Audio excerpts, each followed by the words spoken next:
C'est l'une des pires catastrophes de ces dernières années au Honduras. Un gigantesque incendie a ravagé cette prison, des flammes impressionnantes comme en témoigne cette vidéo amateur. Le bâtiment s'est entièrement embrasé, faisant au moins 272 morts parmi les détenus. Il y a une cinquantaine de blessés, la plupart brûlés ou intoxiqués par les fumées et incapables de marcher seuls. Un bilan qui devrait encore s'alourdir.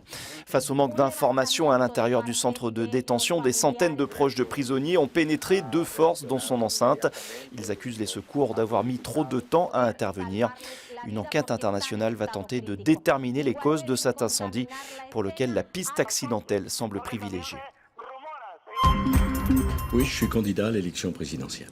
Est-ce qu'on peut imaginer le capitaine d'un navire dont le bateau serait en pleine tempête dire « ben non, je suis fatigué, je renonce, j'arrête ». Nicolas Sarkozy, officiellement candidat à sa propre succession à l'Elysée, c'était un secret de polichinelle. Le chef de l'État attendait le bon moment pour se déclarer.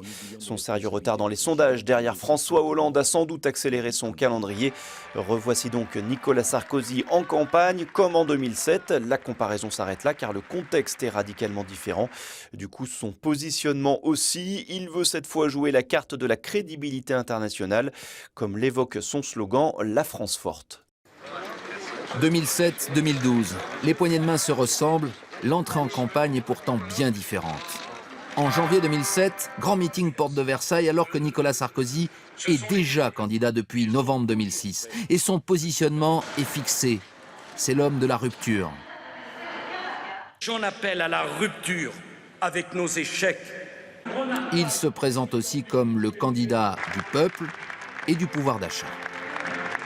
Je vais être celui qui vous garantit que si vous travaillez plus, si vous prenez plus de risques, si vous vous engagez plus, vous gagnerez davantage.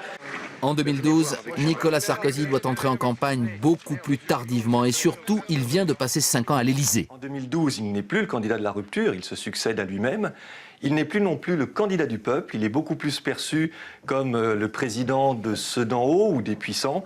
Et puis enfin, il n'incarne plus, ne cherche plus à incarner le rassemblement ou l'ouverture à gauche comme c'était le cas auparavant. Il est devenu le candidat d'une famille politique, en l'occurrence de la droite.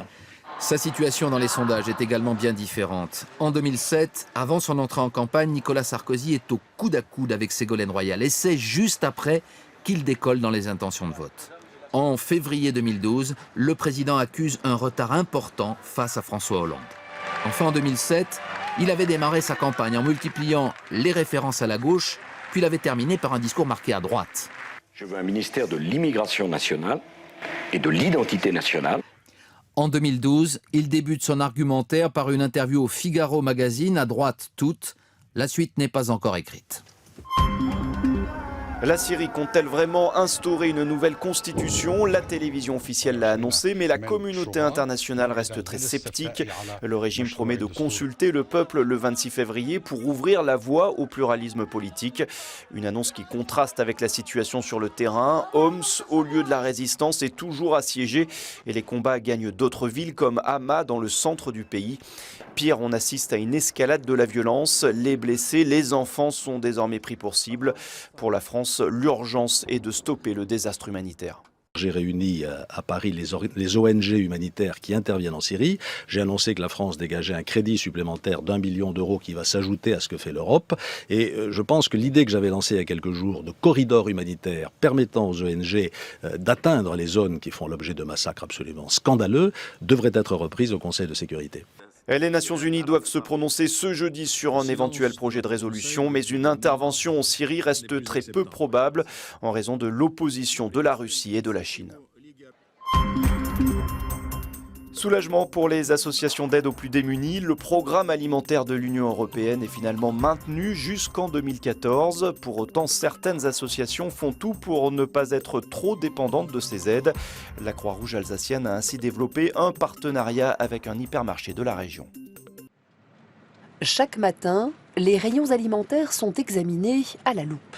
Tous les produits frais dont la date limite de consommation expire dans 48 heures sont mis au rebut. C'est des produits qui iraient à la benne et qui seraient jetés et qui ne seraient pas valorisés.